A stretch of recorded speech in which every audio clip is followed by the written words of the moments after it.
히브리서 12장 1절에서 3절, 히브리서 12장입니다. 1절에서 3절까지 말씀입니다. 오늘도 주의 말씀이 우리의 발걸음을 인도하는 하루가 되기를 소원합니다.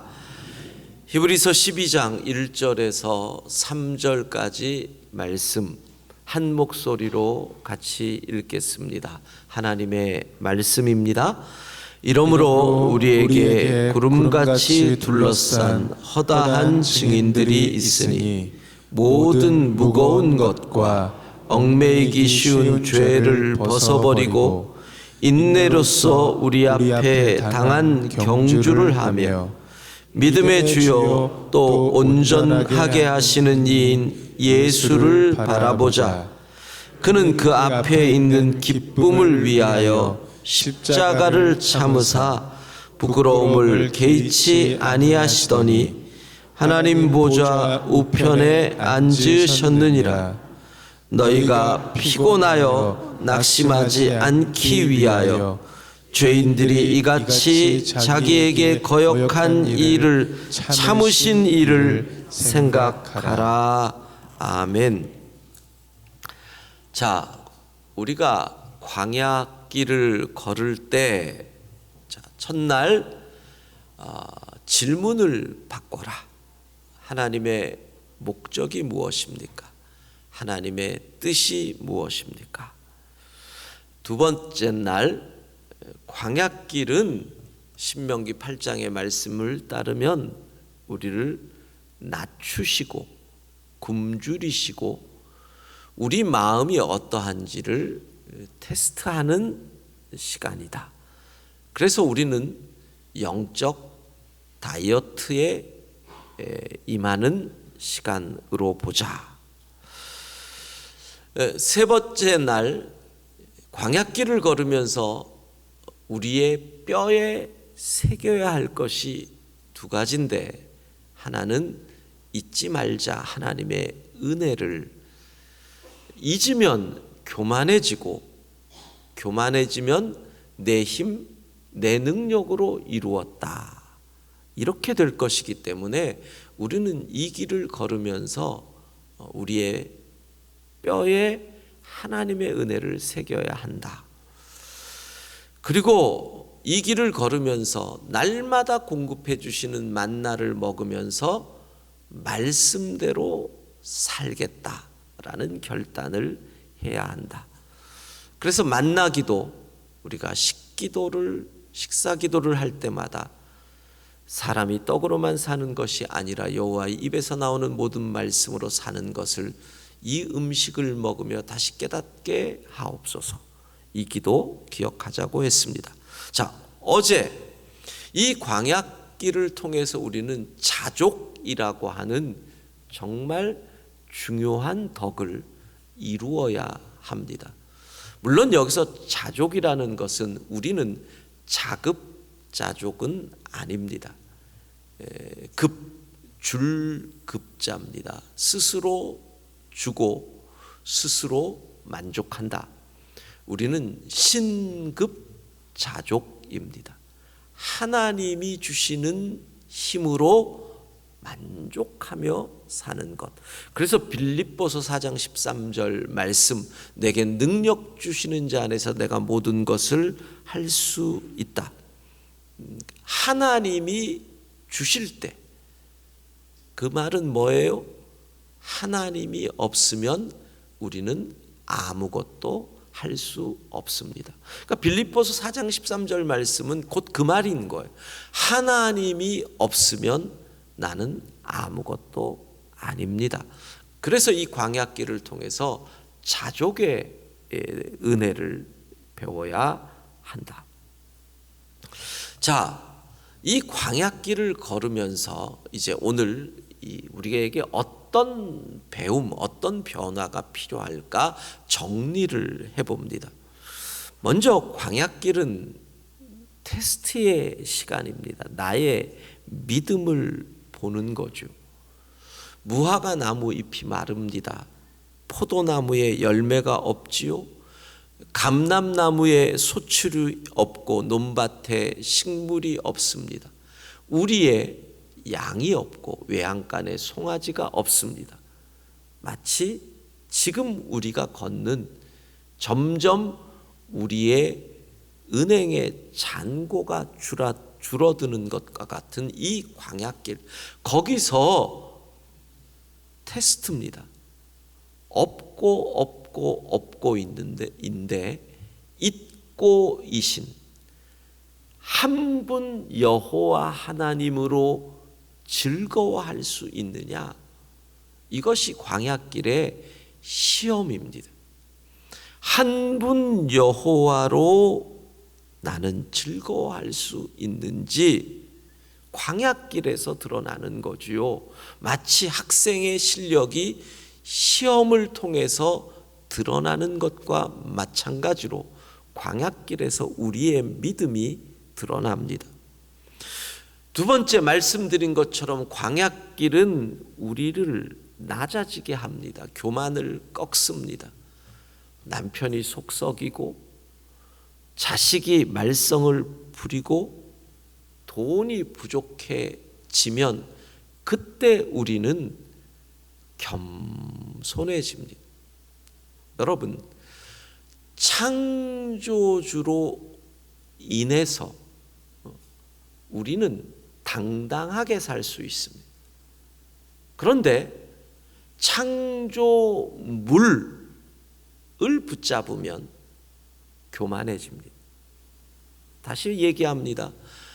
창조주를 붙잡은 그리스도인은 당당하게 삽니다. 그런데 창조주가 아닌 창조물을 붙잡는 사람은 교만해진다는 거죠. 광야길은 우리로 낮아지게 합니다.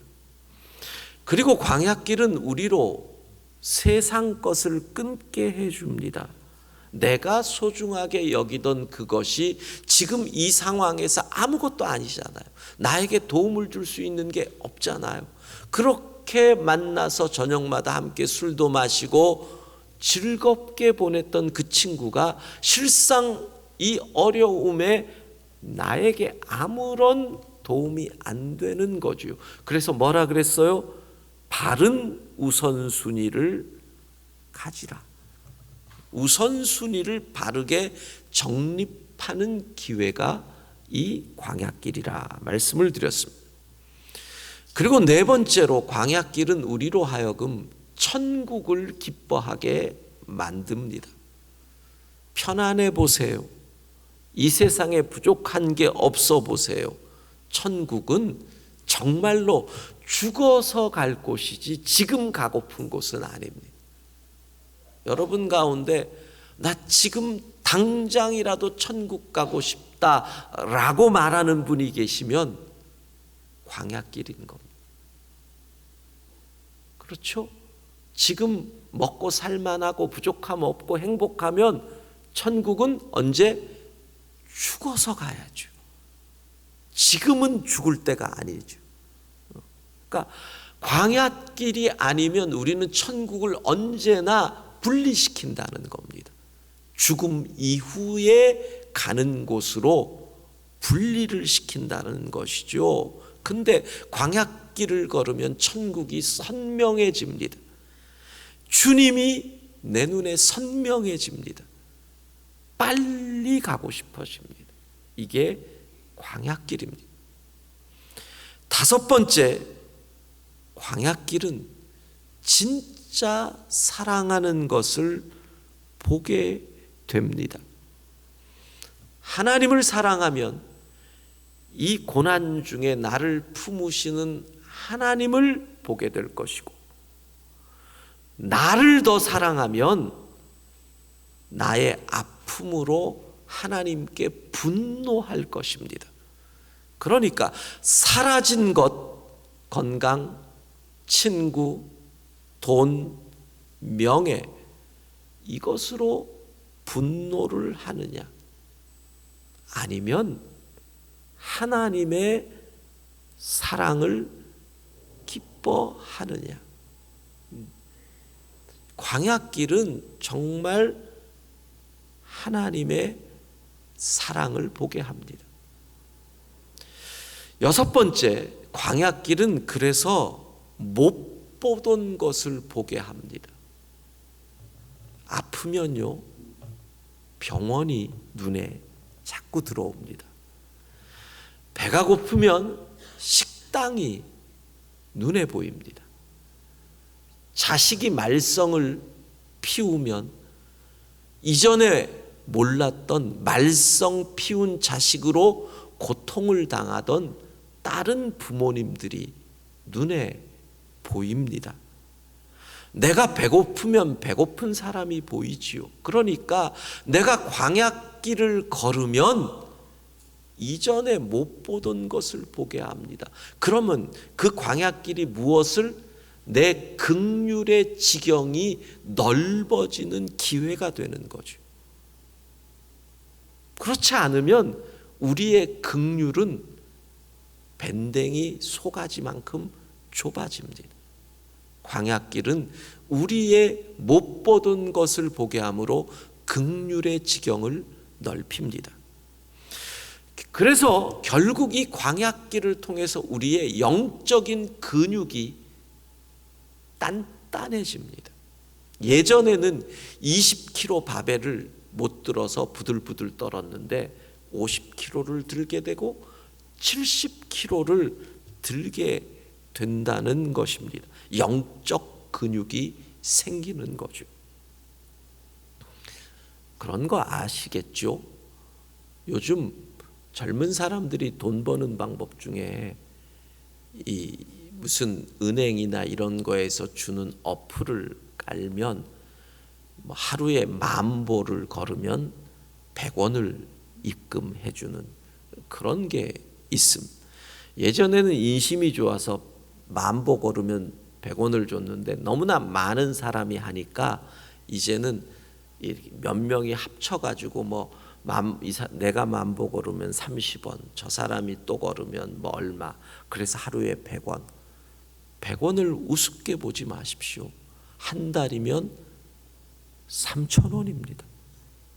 3,000원이면 여러분 얼마를 은행에 넣어야 3,000원이 나오는지 아시나요? 이게 그래가지고 우리 목사님들 가운데도 그거 한다니까요. 근데 우리 목사님들이 제일 인기가 좋은 분이, 왜냐하면 같이 친구로 연결하면 그분이 많이 걸으면 내가 도움을 받아요. 권대익 목사님. 평균 하루에 20,000보 이상을 걷습니다. 20,000보. 어떤 날은 보면 30,000보를 걸을 때도 있답니다. 30,000보를.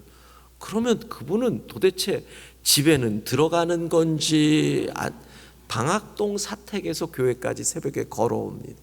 일찍 일어나는 날은 삥 돌아서 걸어온대요. 갈 때도 걸어갑니다. 그러니까 얼마나 단단해졌잖아요. 옛날에는 후덕했습니다. 좋은 말로 후덕이지 지금은 정말 슬림해져 가지고요, 끊임없이 걷고 근육이 생깁니다. 그런데요, 어떤 분들은 앉아서 핸드폰을 흔드는 분이 계십니다. 자기는 안 걸으면서 핸드폰만 걷게 만드는 분들이 계시다는 거예요. 그래서 거기서 어쨌든 10,000보를 채우는 분들이 계시는 거예요.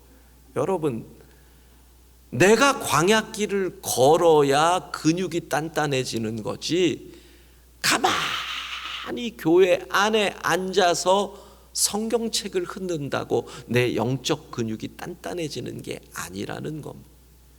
그래서 광야길을 우리가 걷게 되는 거거든요.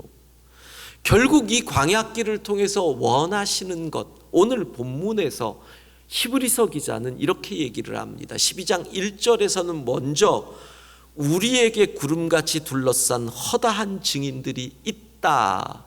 이 말은 뭡니까? 우리 믿음의 선배들도 이 길을 걸었다는 겁니다. 아브라함 정말 걸었지요. 본토 친척 아비 집을 떠나 말 그대로 광야길을 걷고 걸었습니다. 다윗, 모세, 요셉, 다니엘, 바울 모두 다 이 광야길을 걸었습니다. 예외 없습니다. 여러분, 누구나 믿음의 길을 걸으면 이 길을 걸어야 됩니다. 피할 수 없습니다. 2절에 뭐라 그럽니까? 믿음의 주요 온전케 하시는 이인 예수를 바라보자. 그분은 예수님도 광야길을 걸었습니다. 십자가를 참으사 부끄러움을 개의치 아니하셨다. 여러분, 예수님도 이 광야길을 걸었습니다. 그러니까 이 광야길을 걸을 때 우리는 어떻게 해야 되느냐? 3절, 피곤하고 낙심이 되는데 광야길을 걸으면 그러지 않기 위해서 어떻게? 이 길을 걸으신, 참으신 이 예수님을 생각하라는 겁니다. 예수님 십자가를 참으사 부끄러움을 개의치 않으시고 그 광야의 길을 걸으신 예수 그리스도를 참으며 오늘도 이 길을 걸어가는 우리 모두가 될 수 있기를 바랍니다. 그러면 이 광야길의 끝에서 우리는 무슨 목적을 갖는 걸까요? 이 길을 끝까지 걸어갈 때 믿음의 주요 온전케 하시는 이 예수를 바라보자. 바로 예수 닮은 그리스도인.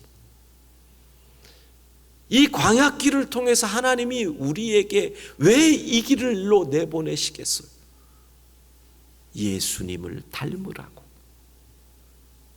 그래서 예수님을 바라보며 이 길을 걷고 피곤하여 낙심되지 않도록 예수님을 생각하고 이 길을 걷고 먼저 앞서간 믿음의 선배들을 생각하며 이 길을 걷고 이 길 끝에서 주님을 보게 될 줄로 믿습니다.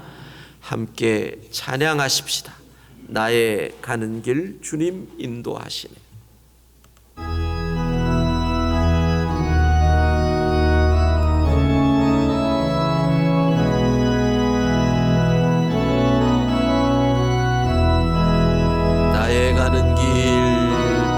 나의 가는 길 주님 인도하시네.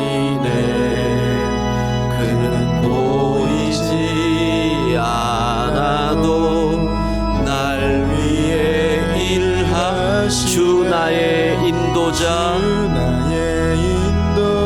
항상 함께 사랑과 힘 베푸시며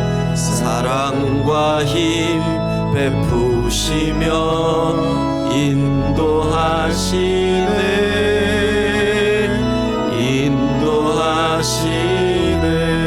나의 가는 길 주님 인도하시네. 그는 보이지 않아도 날 위해 주 나의 인도자 항상 함께 사랑과 힘 베푸시며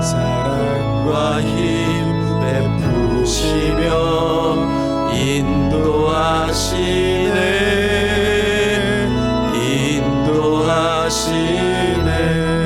광야의 길을 만드시고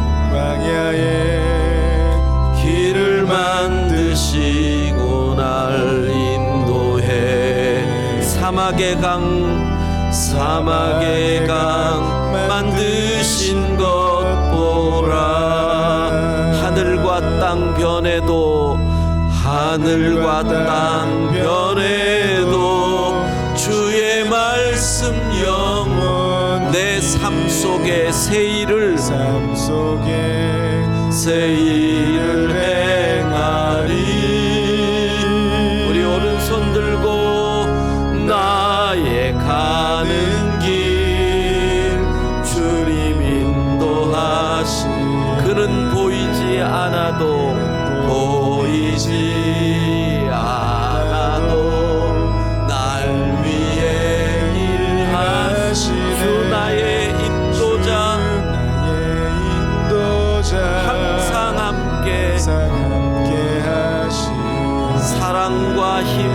사랑과 힘 베푸시며 인도하시네.